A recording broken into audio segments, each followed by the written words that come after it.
Boa noite a todos e a todas. Quero agradecer o convite da Boitempo e da Tapera Taperá. Eu, há 60 anos atrás, frequentava essa Galeria Metrópole, que eu vinha estudar aqui na biblioteca, e minha primeira namorada em São Paulo gostava de tomar chá aqui, num lugar que chamava, se não me engano, Moon, Lua. Aqui me traz sempre boas. E o Carlito Maia adorava tomar sopa aqui na frente, no hotel. Acredito que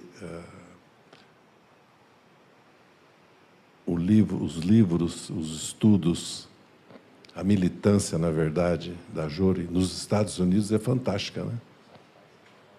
Porque é o coração do imperialismo e um país onde as lutas sindicais, as lutas socialistas comunistas foram reprimidas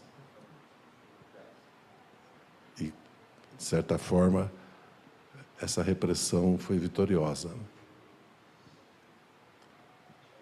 E para nós que estamos num país como o Brasil, onde o Partido Comunista... minha primeira militância, minha primeira filiação foi no Partido Comunista, entre 64 e 65. Tive o privilégio de ter como assistente, como partido, o Câmara Ferreira, o Toledo. E nós logo criamos uma dissidência estudantil que rompeu com o partido por causa da avaliação do golpe de 64 e por causa do papel do Partido Comunista no golpe de 64. E porque chegamos à conclusão que no Brasil não havia espaço para a luta política institucional, que era necessária a luta armada, e que a época dos partidos comunistas estava superada, que era necessário organizações político-militares para enfrentar as ditaduras na América Latina. Sob influência, evidentemente, da Revolução Cubana, da Guerra do Vietnã, mas também da luta pelos direitos nos Estados Unidos dos negros e negras. E nós fracassamos, né? Era quase uma imposição moral fazer a luta armada contra a ditadura. E essa questão da camaradagem, ou do companheiro, como acabou, depois que nós saímos do Partido Comunista, passamos por Cuba, onde o companheiro era a expressão social de saudação, de convivência, trouxemos isso para o Brasil. E o PT, de certa forma, representou, para mim, pelo menos, uma retomada e uma continuidade da luta do Partido Comunista. A classe trabalhadora brasileira é muito jovem. Muito jovem. Se nós tomarmos uma greve de 17, ela tem 100 anos. E o Brasil, há 120 anos atrás, 130, era uma fazenda escravocrata. Então, a trajetória dela é fantástica, se nós observarmos o que ela conquistou nesses 100 anos. E o PT é um produto vivo da luta da classe trabalhadora brasileira, que votou no PTB de 46 a 64. E no MDB, que era uma frente única contra a ditadura, de 74 a 89. E depois passou a votar no PT e lhe deu 5 vezes a presidência da República.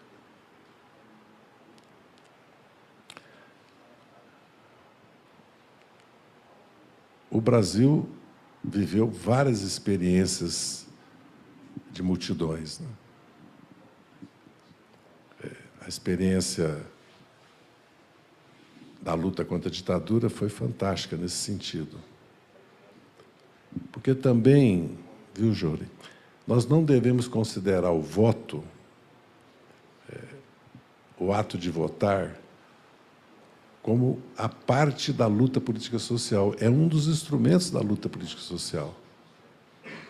Vou dar exemplos históricos no caso do Brasil.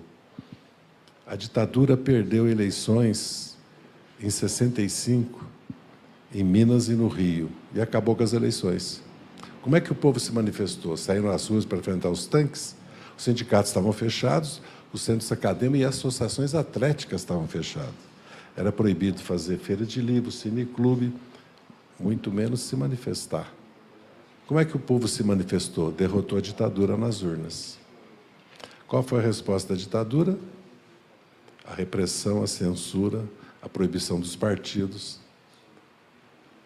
Mas o movimento estudantil respondeu nas ruas e ganhou um sentido, que era a luta contra a ditadura, e a UNE, que era uma espécie do partido político possível. A UNE é a nossa vez, a UNE é a nossa voz. E a luta armada surgiu também como uma resposta à ditadura. Nós fomos derrotados e tivemos o AI-5, que veio muito mais por causa das greves operárias do que por causa da resistência armada. Porque nunca houve guerrilha no Brasil, nunca houve luta armada no Brasil, que não é o caso de discutir aqui. E como é que o povo se manifesta a segunda vez? Para impor uma derrota à ditadura? Nas urnas de novo, em 74. Ninguém esperava que o povo ia votar no MDB 16 de 21 senadores e 44% da Câmara, que é menos voto, né? Porque no Brasil, a Câmara não é proporcional à população de cada estado e tem um mínimo de 8, máximo de 70. E dali nunca mais a ditadura ganhou a eleição, mas dali começou a reconstrução da UNE, que é a luta política e social pela educação pública e gratuita, pela pesquisa científica e tecnológica. Já na década de 60, foi a privatização, a reforma do ensino médio, que nós estamos vendo agora de novo, e a influência do MEC-Usaid, que levou os estudantes à luta. Mas os estudantes lutavam contra a guerra do Vietnã também, contra a agressão ao Vietnã. E lutavam em solidariedade à Revolução Cubana e à luta dos negros nos Estados Unidos, a luta pelos direitos civis. Quando nós entramos na década de 70, a industrialização brasileira já tinha começado a consolidar uma indústria de base, uma indústria química, e os serviços, o serviço público, os serviços em geral, criaram uma classe trabalhadora muito mais evoluída do ponto de vista cultural, de educação técnica e profissional e majoritária. E ela vem a reconstrução da UNE, vem a luta, as grandes greves operárias que o Brasil não tinha visto ainda entre 77 e 79, que muda a luta de classe. Porque a classe trabalhadora entra na luta de classe, não só votando, mas entra na luta social. Vocês vão se recordar que no começo das lutas de São Bernardo, os sindicalistas, pela voz do Lula, eram contra a anistia, contra a participação dos estudantes, mas eles se convenceram na luta da necessidade do partido e fundaram o PT. Por isso que eu digo que o PT, porque o Partido Comunista Brasileiro nunca viu a legalidade, a não ser de 46, né, de 44, 45, 46, 48. Sempre foi reprimido. E a classe trabalhadora brasileira viveu a metade do seu tempo em ditadura. E teve 3 vezes as suas organizações fechadas, dissolvidas, seus líderes presos, assassinados, exilados, em 35, entre 46 e 50, e depois de 64 a 85. Então, o sentido do partido é o sentido histórico. É o sentido da formação política, social, econômica e cultural de um país, o sentido da luta de classe daquele país, o tipo de partido, o programa do partido. Porque partidos marxistas-leninistas, vanguarda da classe trabalhadora, existiram quase uma dezena no Brasil. Partidos se auto-intitulavam comunistas. E nenhum deles cumpriu a tarefa que o PT cumpriu. Porque também nós conquistamos a democracia. Em 88, a Constituição brasileira, se vocês a lerem, é fantástica o resultado dela depois de 70 anos de luta só. Todos os direitos que a classe trabalhadora no capitalismo lutava estão consolidados na Constituição de 88, menos a reforma tributária. E criou um Estado social prematuro que não se autossustenta. Até hoje nós vivemos esse problema. Como os problemas não foram resolvidos da terra no Brasil desde 1850 até hoje, e como a dependência externa também, a periferia do capitalismo, o Brasil não se transformou num país capitalista autônomo ou um país socialista, tudo isso é inconcluso. Eu estou fazendo esse histórico, primeiro para destacar a importância do partido, porque se não fosse o partido, talvez as lutas sindicais de 78, 77, 79, a luta das diretas, a luta pela Constituinte Popular, a luta do movimento estudantil, das mães pela anistia, a luta das comunidades de base, das pastorais, das ligas camponesas, dos sindicatos rurais, das mulheres, dos negros, dos quilombolas, dos povos das florestas, dos negros e negras, da diversidade LGBT, mas não teria se concretizado numa forma política, que é chegar ao governo. Lógico que chegar ao governo para fazer reformas, não é para fazer a revolução socialista. Até porque nós vivemos um período histórico da contra-revolução, do conservadorismo e da ascensão da extrema-direita. E num período que a ordem internacional foi substituída pela guerra. O mundo está em guerra. Afeganistão, Iraque, Líbia. Parou na Síria porque a Rússia e o Irã derrotaram os americanos, como os vietnamitas derrotaram, como o povo afegão derrotou. Mas continuou agora. Na Palestina, não é em Gaza, não é o Hamas, é a luta contra o povo palestino.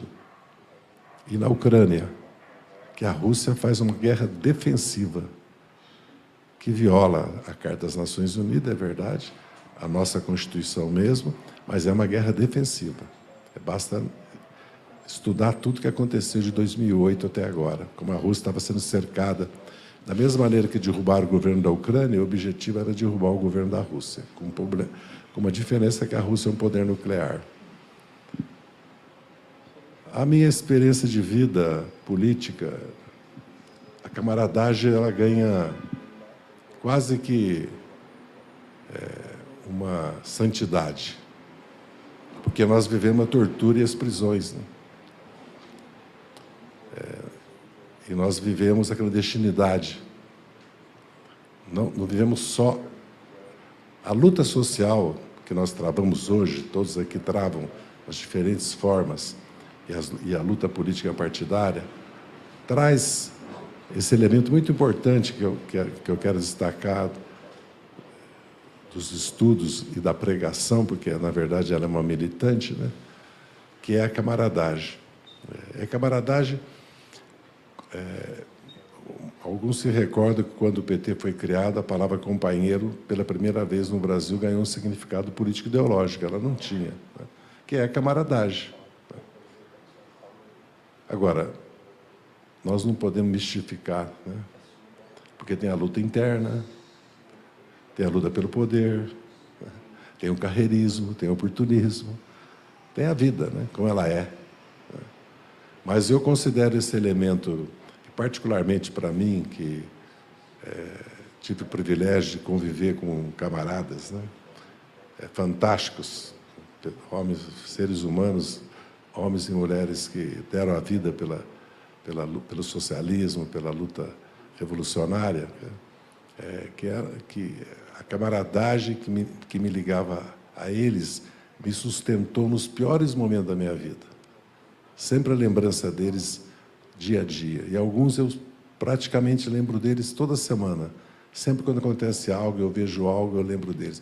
Quando eu vejo uma pintura fantástica, uma arquitetura fantástica, eu lembro do Antônio Benetasso, que era filósofo, arquiteto, poeta, pintor e militante político, guerrilheiro. Aliás, um fantástico guerrilheiro. Quem o visse antes jamais projetaria ele como um guerrilheiro, porque ele era muito frágil, muito, como dizia minha mãe antes, né, que não pode mais, parecia uma moça, né, que é assim que falava antes, na década de 50, que a gente falava, mamãe, não pode falar mais isso, mãe, mas ela continuava falando. Então, eu acho muito importante esse debate que ela traz, porque, realmente, nós já tivemos o Fórum Social Mundial e o CUP, que diziam que os partidos não eram mais necessários. E os partidos permaneceram e sobreviveram. Nunca tanto foi necessário, até porque a direita, hoje, está organizando seus partidos, mobilizando as suas bases, educando os seus militantes e fazendo a luta política mais radical possível, que é a da tomada do poder para instalar de novo uma ditadura no Brasil. E nós estamos muito mal nesse sentido, os partidos políticos nossos. Porque, como eles assumiram o poder muito cedo, que o PT assumiu o poder com 20 anos de idade. Imagina nós governando com 20 anos de idade, né? Cada um de nós aqui, assumindo funções de governo. O Fidel assumiu com 33. E não foram poucos os erros, né? De qualquer trajetória, né? Então, e nós corremos os riscos que ela, de certa maneira, aborda indiretamente, entendeu? Que é a nossa incapacidade de fazer as múltiplas tarefas, né? Não só governar, como educar, mobilizar, politizar e organizar. Nunca foi tão importante no Brasil, porque também os sindicatos sofreram uma desorganização geral. Não só porque reforma trabalhista, previdenciária, reforma sindical, automação, robotização, precarização, golpe na Dilma, prisão do Lula, processo político sumário e de exceção. É muita, né, que aconteceu. Agora, nós temos pela frente, para enfrentar o que vem, nós precisamos mudar, precisamos nos refundar, de certa maneira, os movimentos, os partidos, porque está mudando de qualidade a luta política no mundo todo, né? E a guerra está aí, só não vê quem não quer. E eu, particularmente, como sou, antes de mais nada, um brasileiro, antes de ser revolucionário, de ser socialista, sou um brasileiro, eu penso muito no Brasil. Porque nós somos o Brasil. E o Brasil tem pouco tempo para se resolver. Se ele continuar governado pelas elites, os interesses das elites, a forma que as elites organizam o nosso capitalismo, ele está fadado a uma tragédia. Nós temos o dever de mudar isso. Então, os partidos são mais do que necessários, a camaradagem, e algo importante que ela levanta, a visão estratégica. Que a luta política diária, a participação em governos, acaba afastando isso do nosso horizonte. Nós temos que retomar um debate, uma discussão sobre qual é a nossa estratégia, porque nós estamos governando, mas qual é a estratégia? O que nós queremos realmente? O que é possível nesse começo de século, né? Nesses próximos 20, 30 anos, o que é possível? Ou não que é possível. O que nós podemos almejar, ousar, ter a audácia de procurar construir um país como o Brasil. Muito obrigado. Bem, cada partido responde a óbvio, momento histórico e da luta de classe, né? A classe trabalhadora brasileira da década de 70 não era a classe trabalhadora brasileira da década de 60. Eu me recordo que era telefonista, gráfico, estivador, né? Hoje os caminhoneiros têm mais importância, né? E os trabalhadores de aplicativo têm mais importância na luta política de classe, né? À direita ou à esquerda, do que muitas categorias do passado. Então, o risco de um partido é ele não conseguir se transformar junto com a transformação das classes sociais e da luta político-social. Que, aliás, aconteceu com o Podemos. E que qualquer partido, o próprio PT, corre o risco, né? Quer dizer, o partido sempre corresponde ao nível de consciência cultural e das contradições. Por exemplo, o PT passou 7 anos reprimido, totalmente reprimido, inclusive com quase uma segregação social, porque você não podia sair na rua com símbolos do PT, camisa do PT. Isso é um elemento que pesa muito na vida de um partido. Como é que você explica que um partido que tem 31% de petistas na cidade de São Paulo tem organização do tamanho que tem na cidade de São Paulo? Devia ser 10 vezes maior, 20 vezes maior. Então, tem um desafio. Como nós falamos que nós íamos, para eleger o Lula, era reconstrução e transformação, nossos partidos também precisam se reconstruir e transformar, porque o Brasil é outro. Né? Isso, todos nós aqui sabemos que o Brasil é outro. Para enfrentar essa direita, nós temos que reconstruir e transformar nossos partidos, porque as exigências da luta de classe são outras, da luta política são outras, da luta cultural são outras. E a institucionalidade está se decompondo a olhos né? Daqui a pouco começa a cheirar mal, entendeu? Está vendo, ao mesmo tempo que houve o impedimento de um golpe, o fortalecimento das instituições, começa a haver um processo, né, que vai aumentando as contradições entre os poderes constituídos e vai aumentando também o desgaste e a imagem. Tanto é verdade que as últimas 2 tentativas da direita, que é a PEC das praias e a PEC do estupro, certo? Elas foram derrotadas por um... Parecia que não ia acontecer nada. De uma hora para outra deu um raio no céu e começou um movimento na sociedade, que a sociedade, amplos setores sociais acordaram, ou para aqui, ou depois não tem volta. Que é um pouco assim, vamos gritar, entendeu? Então, é assim que eu vejo os partidos. O próprio partido grego, certo? Porque uma coisa são os partidos social-democratas, os chamados socialistas da Europa, que absorveram o liberalismo, né? O neoliberalismo, depois o social-liberalismo, e sofreram derrotas, né? Agora está evidente aí a derrota para a extrema-direita. É menor nos países onde os partidos, como o Partido Socialista Operário Espanhol, ele não aceitou a reforma trabalhista, fez outro tipo de reforma, ele não aceitou o desmonte da aposentadoria, ele não aceitou o desmonte do serviço de saúde, ele reagiu. Outros, que, como o Partido Trabalhista, só vai voltar ao poder agora porque o fracasso dos conservadores e do Brexit levou a isso. Então, assim que eu vejo essa questão dos partidos, né? A cada momento histórico, não é que o Partido Comunista Brasileiro fracassou, né? Ele cumpriu um papel histórico. E não foi talvez, se não tivesse democracia, talvez ele pudesse estar à altura das lutas, mas ele não foi capaz, pela repressão, pela clandestinidade, pela perda dos melhores quadros, né? Ele não sobreviveu à mudança do Brasil, da nova classe trabalhadora. Ela produziu... Você vê como é que a classe trabalhadora, assim, do ponto de vista, falando uma caricatura, como é que ela produziu uma outra vanguarda, um outro tipo de partido, que é completamente diferente do Partido Comunista Brasileiro, que foi o PT. E se o PT não acompanhá-la, ela vai produzir outras formas de... Como, aliás, surgiu o PSOL, de certa maneira, de uma costela do PT, né? Eu falo, entendeu? Porque, felizmente, nós e o PSOL hoje nos encontramos em alguns pontos e retomamos uma luta comum, porque no Brasil, eu estava observando os partidos por país do Fórum de São Paulo. Coincidentemente, aonde tem um ou 2 partidos, e não 7, 10, 15, nós estamos governando. Pode olhar a relação, está na internet. Fora de São Paulo, partidos. No México, no Uruguai, que a frente deve ganhar, na Argentina, onde o peronismo é hegemônico, no Brasil. De certa maneira, a Colômbia é diferente, porque a Colômbia passou 6 meses com uma insurreição popular, praticamente, que levou à vitória do Petros depois.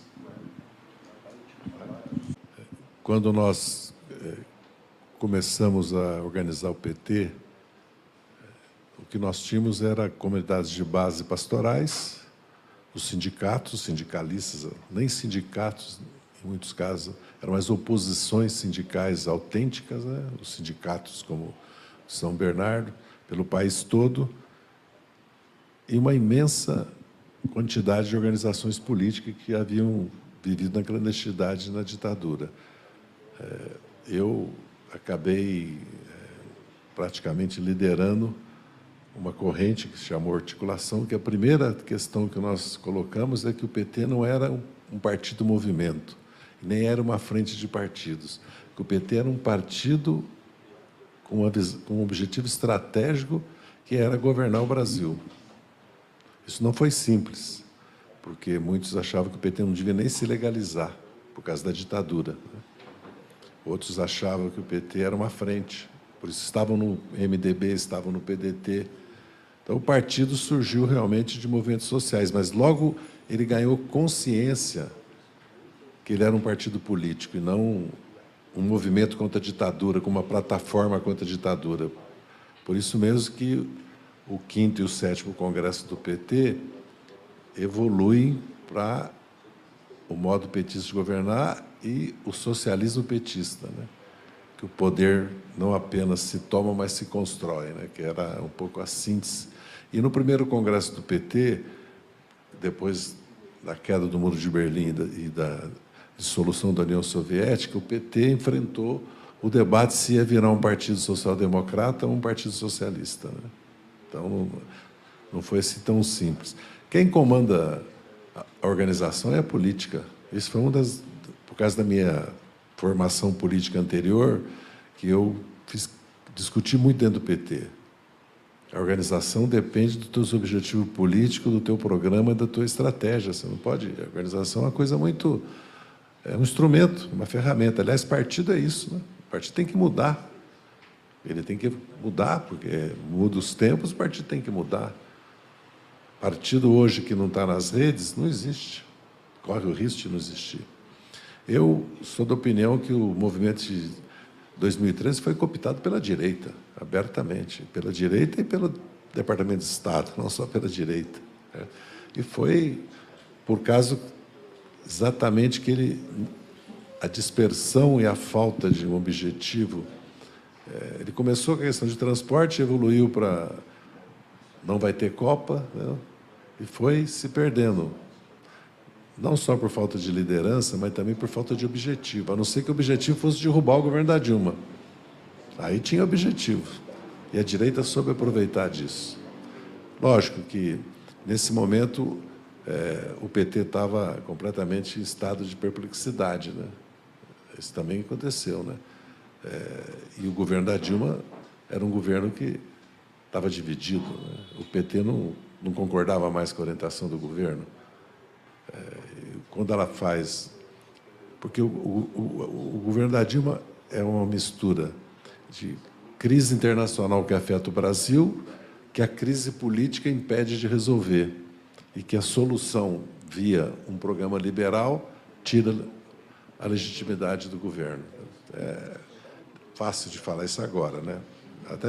Até porque eu estava preso nessa época, né? Da cadeia fica mais fácil virar essas coisas. Acho que basicamente o que eu tinha que falar sobre essa questão era isso. Eu sempre fui muito apegado a essa questão que o PT não é um movimento, é um partido político, tá? E que quem dirige a organização é a política, os objetivos políticos. Agora, na verdade, nesse momento, o PT e os partidos políticos brasileiros, certo? Eles enfrentam essa questão de qual é o projeto político. O PT sempre teve um projeto político, essa foi a força dele, que era governar o Brasil. Parece reformista, mas é revolucionário para o Brasil. Nós estamos vendo agora como é revolucionário. Naquele momento, em 89, o PT aspirar a governar o Brasil, né? E, por fim, governou a partir de 2002. Hoje, infelizmente, a situação é muito pior. Não só pela força da direita, pelo conservadorismo e pela conjuntura contra-revolucionária no mundo, e aqui na América Latina, inclusive, né? Mas também porque nós governamos sem maioria no parlamento, certo? E governávamos com uma sociedade desmobilizada e com a direita mobilizada. E há uma pressão para o governo ficar de joelho e aceitar uma saída liberal para a economia. não concluiu o que começou, que é fazer uma reforma do imposto de renda, de lucros de dividendo, porque o grande problema do Brasil, que é a pedra de toque, é o rentismo e a concentração de renda, porque é isso que impede o Brasil de crescer, como um país capitalista, estou dizendo. Então, as reformas que nós precisamos fazer precisam de uma mobilização e de outro resultado eleitoral. Então, qualquer projeto político tem que pensar em 12 anos. Eu estou falando isso há meses. Se nós continuarmos pensando no governo do Lula agora, nós temos que pensar em 12 anos, porque nós não vamos resolver no problema do Lula agora as reformas estruturais. Nós vamos ter que sobreviver com esse governo, ganhar a eleição de 26 e mudar a correlação de força no Congresso para menos pior, como está agora, porque não vai ser majoritário por causa da estrutura política eleitoral brasileira. Essa história de 8 por 7 não é proporcional, 8 ou 70 não é proporcional aos estados. É uma coisa que só existe no Brasil, em nenhum país do mundo, que é uma entrave muito grande para as esquerdas. Então, não é fácil o desafio que o Lula tem. E o pós-Lula eu não quero nem pensar. Pós-Lula e toda uma geração que eu faço parte, que eu estou com 78 anos, né? O Lula faz agora em outubro 79, eu faço em março. E alguns de nós já, Olívio Dutra, Rui Falcão, já passaram dos 80. Então tem um problema grave no PT também de relevo, como diz os cubanos, né? De renovação, novas gerações, entendeu? E toda a institucionalidade brasileira está feita para cooptação, está feita para eternizar os mandatos parlamentares. Meu filho, que tem 46 anos, já está pelo 4º mandato de deputado. Como é que pode uma coisa dessa? 46 anos de idade. Foi prefeito 2 vezes, 4 mandatos de deputado.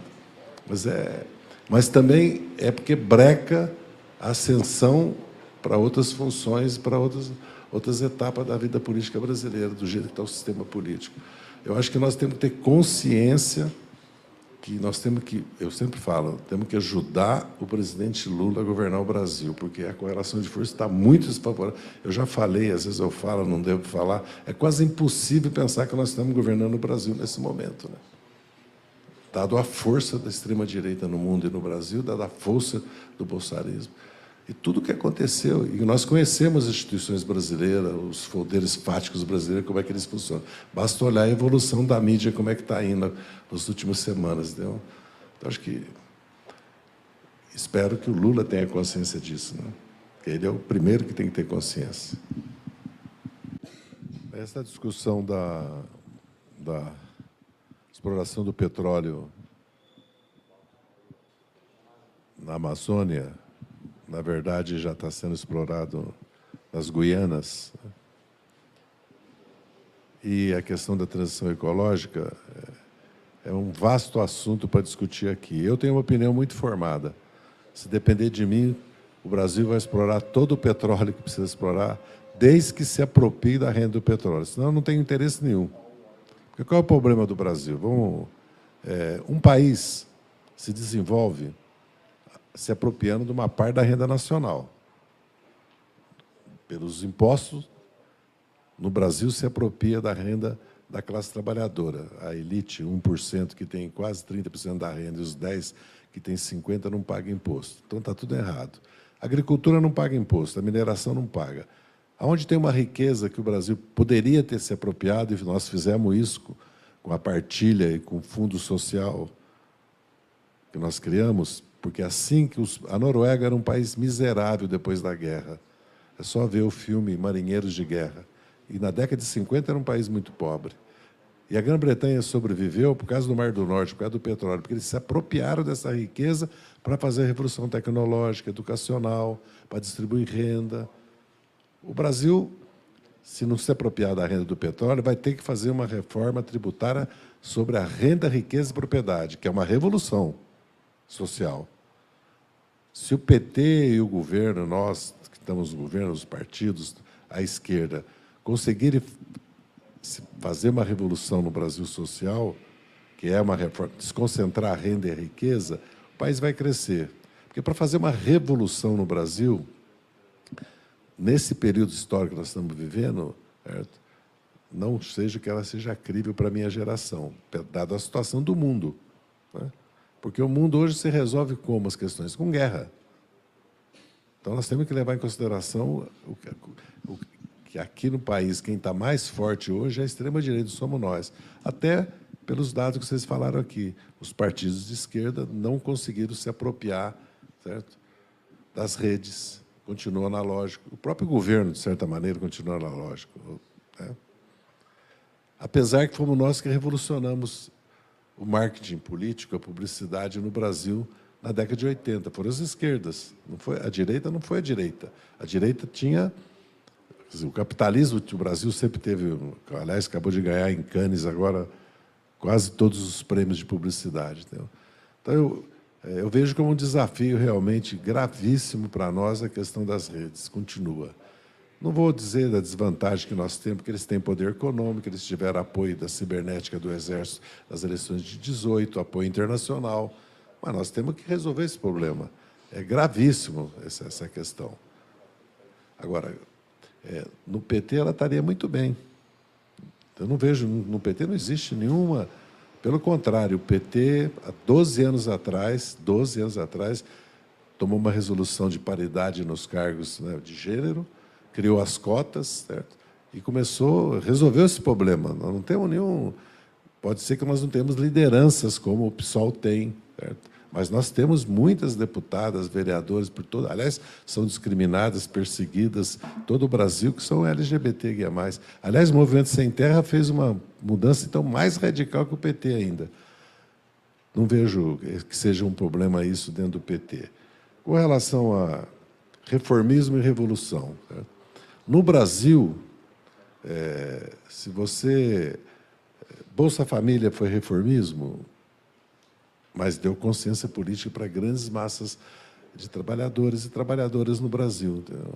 Então, se você não olha o período histórico, não olha a correlação de força para estabelecer as tarefas, você pode fazer muita utopia, mas mudar o país e mudar a consciência, né, das classes trabalhadoras, certo?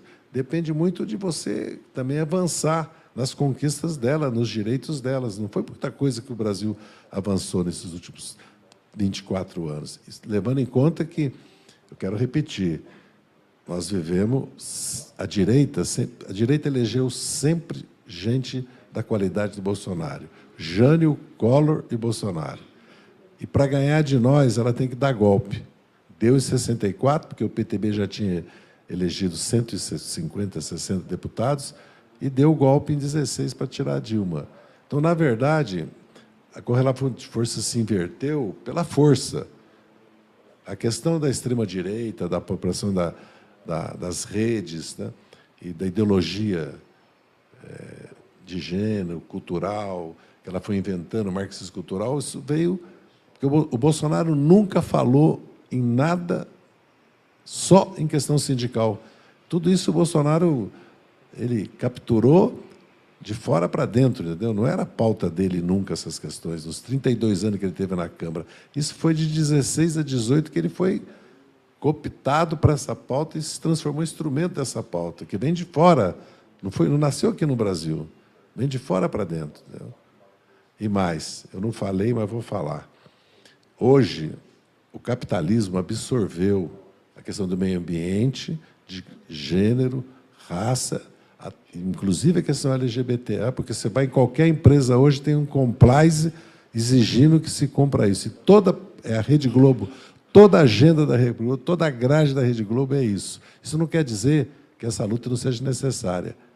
Quer dizer que nós que éramos minorias, antes lutavam por isso, apanhavam por isso, éramos discriminados por isso, hoje isso virou, de certa maneira, uma ideologia e uma prática das grandes empresas capitalistas, e as classes médias derrotaram o Bolsonaro por causa disso. Quem derrotou o Bolsonaro foi a direita liberal, as classes médias cosmopolitas das grandes cidades brasileiras, que são liberais na economia, mas são, nessas questões todas, elas não aceitam. Inclusive, muito dessa reação que houve à PEC do estupro e a questão das praias vem desses setores sociais também, que são classes médias, democráticas, vamos dizer assim. Apesar que são na economia, querem tirar o nosso governo e voltar com o Guedes, mas não aceitam o obscurantismo, o negacionismo do Bolsonaro. Essa é a realidade do Brasil dos últimos 10 anos. A realidade. Eu tenho dito e repetido, quero dizer aqui de novo, que nossos partidos estão atrasadíssimos na questão das redes. Eu, em 2006, eu criei um blog e mantive ele, inclusive, na cadeia de 2013, até quando eu fui preso a segunda vez, aí eu não tive mais condições de fazê-lo, porque aí também foi terra arrasada. Mas a importância disso, que nós estamos perdendo essa batalha, está evidente. Mas a direita não ganhou de nós, porque nós ganhamos a eleição. Ela não ganhou de nós. Ganhamos porque nós fomos capazes de entender que precisava o apoio das classes médias, de um setor liberal da economia, para vencer o Bolsonaro. Porque se ele tivesse vencido de novo, nós não estávamos aqui hoje. Essa livraria não existiria, nem o Supremo Tribunal Federal. Nós íamos estar numa ditadura de novo. Então, não foi pouca coisa que nós conseguimos, porque ditadura, quando chega, dura 20 anos, nas circunstâncias do mundo de hoje, como foi em 64. Isso não nos isenta dos erros nossos e da nossa incapacidade de nos empoderar com relação às redes sociais. Eu quero agradecer o convite, a oportunidade de poder ter discutido aqui. Principalmente quero destacar a importância do trabalho da Jônia. Num país como os Estados Unidos, ela debater, estudar e trazer essas questões para o debate, que é um debate revolucionário que ela traz. Entendeu? Que é sempre bom a gente ser chamado de reformista, sempre bom a gente ser chamado de adesista, para a gente ir para casa, pensar e falar o que eu tenho que mudar para mim voltar a ser um revolucionário. Duas observações.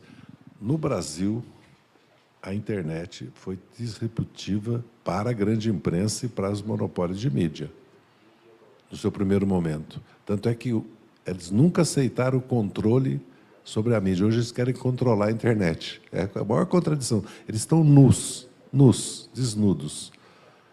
O problema é que, na evolução do empoderamento desse instrumento, a direita ganhou essa batalha de nós. Segundo, o Brasil tem uma energia limpa, totalmente limpa, no mundo hoje. Mas, vou te dar um exemplo. O Brasil tem 180 centrais de usinas de açúcar e de etanol, só aqui no estado de São Paulo. Só no estado de São Paulo. A metade delas vai começar a produzir biometanol, que vai substituir todo o óleo diesel de todos os veículos brasileiros e 40% da gasolina imediatamente. São Paulo tem 400 mil motos queimando gasolina e deve ter 30 mil ônibus queimando óleo diesel. Isso se você faz essa transição, porque o petróleo ele tem razão, o petróleo é mais 5, 10, 15 anos. Mas se nós abrirmos mão disso, vamos nos preparar para fazer uma revolução, para fazer a reforma tributária, porque o país vai ficar até explodir, que ele vai explodir, como todos os outros explodiram, porque o Brasil, a Argentina e o Uruguai não explodiram, porque tem estados de bem-estar social, os outros não têm. Não existe na América Latina o que existe no Brasil. Nenhum país, tirando o Uruguai e a Argentina. Essa estrutura, essa rede de proteção social que nós temos no Brasil. Então, é um problema que tem que... O problema é que o governo, o próprio presidente, não fala para a sociedade. Nem a Marina chega e expõe todas as razões dela e põe outro para expor as outras razões, para a sociedade avaliar e tomar uma decisão. Nós temos que tomar uma decisão. Nós já erramos de não nos apropriar da riqueza do petróleo, demos 90 bilhões de reais para 1.000 municípios e 27 estados. Nenhum país do mundo fez isso.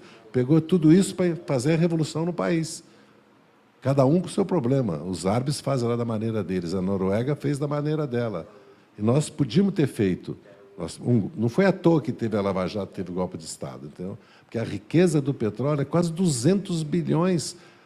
A Petrobras vai investir 100 bilhões de dólares em 4 anos. Ninguém faz isso no Brasil, só a Petrobras. Então, essa é a questão de fundo, não é? Porque, como ele disse, daqui a 20 anos não tem mais petróleo. Aliás, as reservas de petróleo vão desaparecer. Eu me apropriaria dela, mas aí não vai acontecer isso. Então, é melhor mesmo, talvez, não explorar e tentar fazer a revolução da reforma tributária. Porque a outra é tomar o poder. Mas essa, nós já tentamos, né? E o Bolsonaro tentou também.